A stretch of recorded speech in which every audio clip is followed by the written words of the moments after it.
আমরা 10 দফা দাবি নিয়ে আসছি। 10 দফা দাবি হলো এসপিওদের চাকরি নিয়মিত করতে হবে। 2 নম্বর হলো চাকরির অবস্থা কোনো এসপিও মারা গেলে পরিবারকে পূর্ণ বেনিফিট দিতে হবে। 3 নম্বর পুলিশের নিয়ে এসপিওদের 13 মাসের বেতন প্রদান করতে হবে। 4 নম্বর হলো পুলিশের নিয়ে এসপিওদের ইন্স্যুরেন্স বেনিফিট দিতে হবে। 5 নম্বর হলো পুলিশের নিয়ে এসপিওদের মেডিকেল অ্যালাউন্স দিতে হবে। 6 নম্বর পুলিশের এসপিওদের ড্রেস অ্যালাউন্স দিতে হবে। 7 নম্বর পুলিশের নিয়ে এসপিওদের রেশন অ্যালাউন্স দিতে হবে। 8 নম্বর হলো পুলিশ ডিএসআর ইন্টারিটি অ্যাক্টে বয়স সীমা 42 এবং স্পেশাল সুযোগ সুবিধা দিতে হবে। 9 নম্বর হলো পুলিশ নিয়ে এসপিওদের স্কিম চালু করতে হবে। 10 নম্বর পুলিশের নিয়ে এসপিওদের ডিএটি প্রদান করতে হবে। এই 10 দফা দাবি নিয়ে আমরা আজকে ডিজি অফিসে একটা ডেপুটেশন দিতে আসছি। আমরা খুব দুঃখজনিত, আমরা সংসার চালাতে পারছি না। এখন ছেলে নিয়ে শ্বশুর শাশুড়ি নিয়ে কোনো সংসার মানে অভাব অনটনে চলতে পারতেছি না। এই কারণে ডিজির কাছে আমরা একটা অনুরোধ, আমরা সাড়ে যাতে একটা বদি করে, এই কারণে আমরা এখানে আজকে পর্যন্ত উপস্থিত হচ্ছি। মানুষ একটু চাকরি যারা করে তারা চাকরিটা নিয়মিত করার জন্য, আর তারা মা বাপ বউ বাচ্চা কি করে খাবে, 12,000 টাকা তাহলে আমরা চাকরিটা নিয়মিত হতো। এরা চাকরিটা যদিও আমরা সুখে থাকতাম, আমরা কষ্ট করি আর মারতেছি না। সারাদিন অফিসে থাকে, খাওয়ানো খানা হেরা 12 ঘন্টা টাকা 14 ঘন্টা 16 ঘন্টা করবো। চলো এখানে ডিউটি আছে, ঠিকানা আছে, তাহলে অন্য কাজে ডিউটির বাইরে যা তার বেতন এক্সট্রা আছে, হেরার নাই কেন? স্যার হেরার কেন বেতনটা নাই? হেরার তো বেতনটা দেওয়ার দরকার।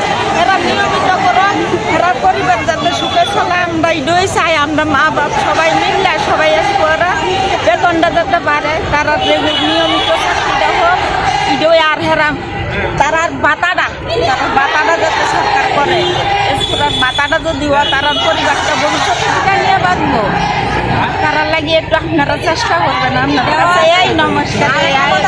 তারা এভাবে রিপাশা ট্রেনিং করা, এরা তো ড্রেসের টাকা দেয় না, জুতার টাকা দেয় না, কোনো কিছু দেয় না।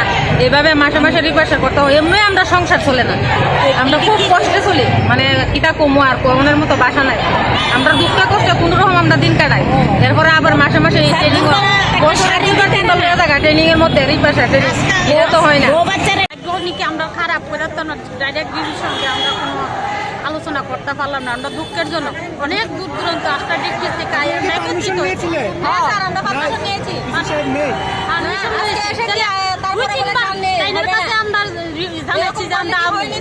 নিশ্চয়ই তো স্যারের ডিজি স্যারে জানে যে আমরা যে আজকে এখানে একত্রিত 8টা ডিস্ট্রিক্টের লোক এখনো নিশ্চয়ই জানে।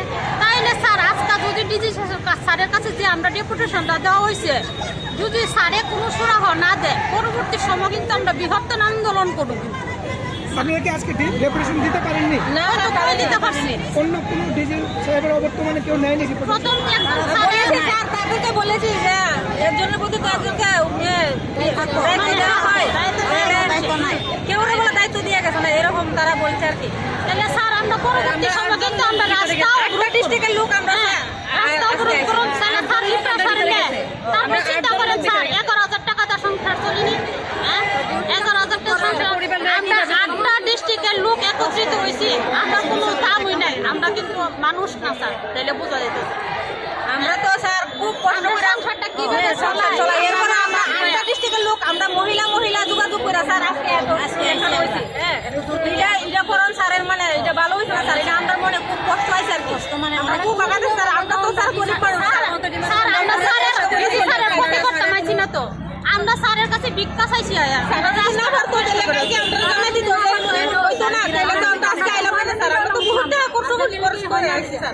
আমরা স্যারের কাছে একটা কথার লেগে বা আমরা ভবিষ্যৎ উজ্জ্বল করার লেগে আমরা পরবর্তী একটা টাইমে একদম 8টা ডিস্ট্রিক্টের মানুষ